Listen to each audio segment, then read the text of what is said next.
recover the princess from these pirates. Captain Hornigold has dispatched some of his best men to ensure the sage's capture. What of the sage's present location? Do we know? Africa, Your Excellency. Africa? By God. The winds do not favor that. I concur, Grand Master. I should have sailed there myself. One of my slave galleys would be more than capable of making a swift journey. Slave galley? Captain, I asked you to divest yourself of that sick institution. I failed to see the difference between enslaving some men and all men.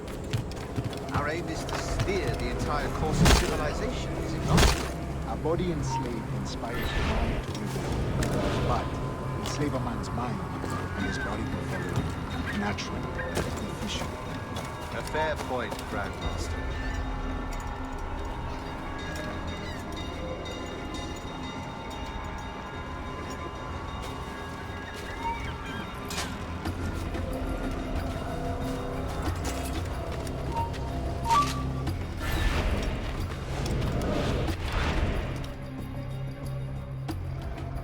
Remind me, where in Africa are we looking?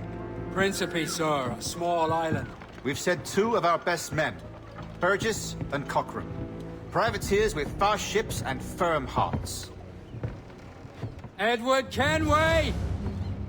Imagine my surprise at seeing your jackdaw anchored there. Have you heard all you came to hear? Will you now rescue the sage from our clutching hands? A pox on you, traitor! You sold us downriver. Because I found a better path. The Templars know order, discipline, structure. But you never could fathom these subtleties. Goodbye, old friend. You were a soldier once, when you fought for something real. Something beyond yourself.